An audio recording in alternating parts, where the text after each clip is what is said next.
Matthew Halt. It's M&A Day here on Health in 2.0.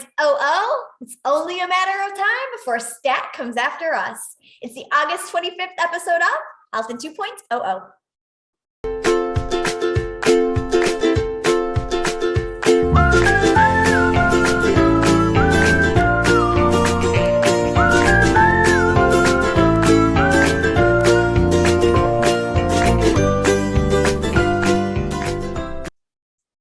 So, Jessica Massa, I've noticed we did our little pre-recording for one of our sessions, the IPO SPAC and everything else day, for our conference coming up, September the 7th through the 10th. Just in case you haven't bought your ticket yet, hurry up.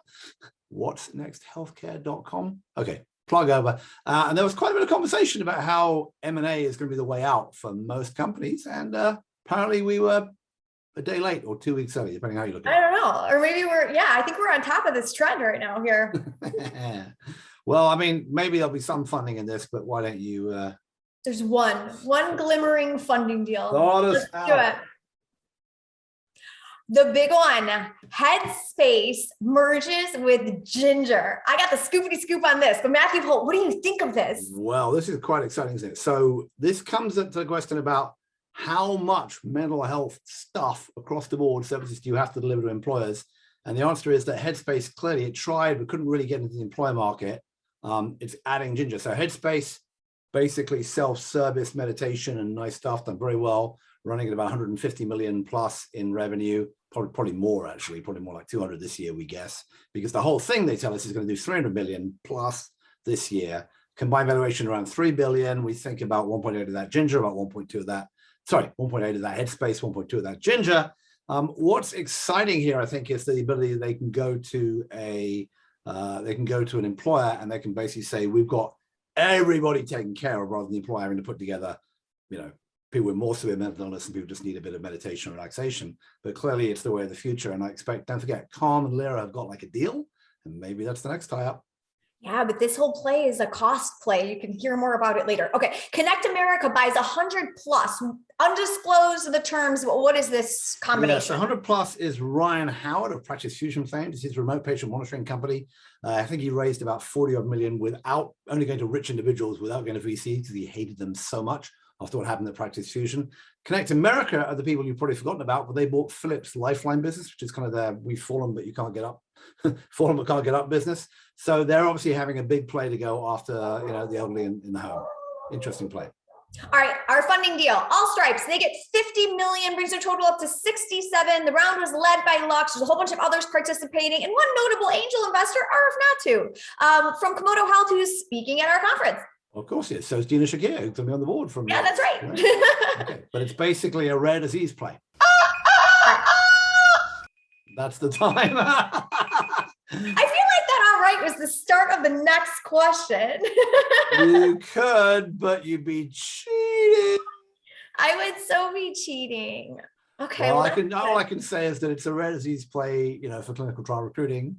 And I could have extended my a little bit, but I was trying to get us off, but you kept on talking about why we care about RF Natu in investing in this, other than the pimp our conference, which is really, terrible clock management over here. Wow, terrible clock management over there as well. Considering that of the 2 minutes, I talked for exactly like 15 seconds of it. If you total it up, I'm pretty sure that this was my fault. If we're going to go back and do what they do in the Premier League now, which is count all the basketball, count how many minutes you play within each game, I think you do all right for the, for the person asking the question.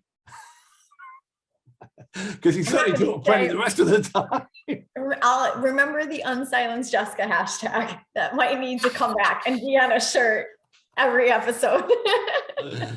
Well, sorry I failed you, man. That's all right. We've got. There are a few other deals that happen as well that we can. There's 3 more M&A deals. They're all M&A. We'll talk about them tomorrow. M&A day will be tomorrow then. M&A day will. By the way, this was 2 out of 3 M&A. And then tomorrow we've got 3 out of 3 so far. We'll pick up a couple more deals. There'll be more stuff to talk about. But M&A is clearly the watchword. And don't forget, a couple of weeks ago we had American Well buying both Conversa and Silverlink. Silvercloud. Sorry, Silverlink, somebody else. Silvercloud. I'm trying to get my silvers mixed up. And there's a whole bunch. But there's still stuff happening. M&A all the way, folks. Well, we're still sitting here independent. In fact, frankly, the healthcare blog and WTF Health haven't even merged yet. So, you know. I know. It's just a loose alliance of people of combat. A loose alliance of It's people. a loose alliance of battlefield combatants. So can I pit my interview that will be running on your blog independently yet together? Okay, so you got to check out my interview. If you look up or probably down in the thread, if you're coming to us on THCB, you'll find Jessica talking to. I'm talking to Russ Glass, who's now going to be the CEO of the combined entity between Ginger and Headspace, which they're calling Headspace Health, which you may remember was that carve out that Headspace tried that was going to go and get FDA approval for a DTX. So I asked them all about that and we got a good answer on that. So, you know, tune in to hear all Russ is going to be the boss of the whole thing. Russ is the CEO of the combined entity. And then Cece Morgan, who's the current CEO of Headspace, retains that title and is the president of the combined entity. Okay, but I mean, they're going to have an exciting time, right? Because they're going to it's back to the old stories. Like one of them is super good at marketing to employers. One of them is super good at marketing to consumers. Talkspace has shown there's kind of consumer demand, direct to consumer funding for. She had a lot to say about that. So Cece had a lot to say about their direct to consumer, and that business is solid and strong. And they've got a really good pathway to recruiting people. They've got a really good pathway for having people stick with the app once they're signed up on it. Russ threw a number out there. I guess when it does roll out at an employer, it's like 25% of the employees sign up and use it like right out the gate.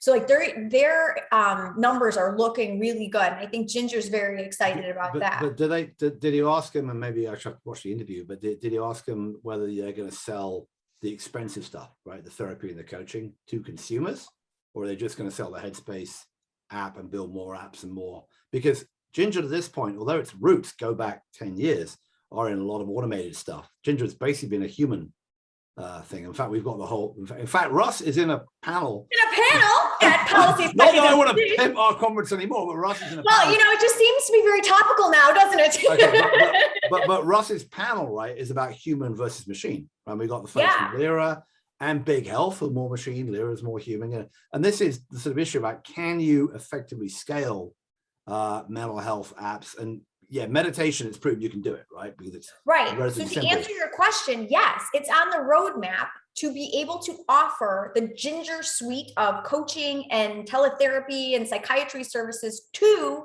the consumer market via Talkspace, via the whole, or Headspace, I'm sorry, via the whole combined entity. But if you mention Talkspace and you look at the market cap, I mean, Talkspace is, 40,000 plus clients, I think, when we did the S1 or whatever the deal was.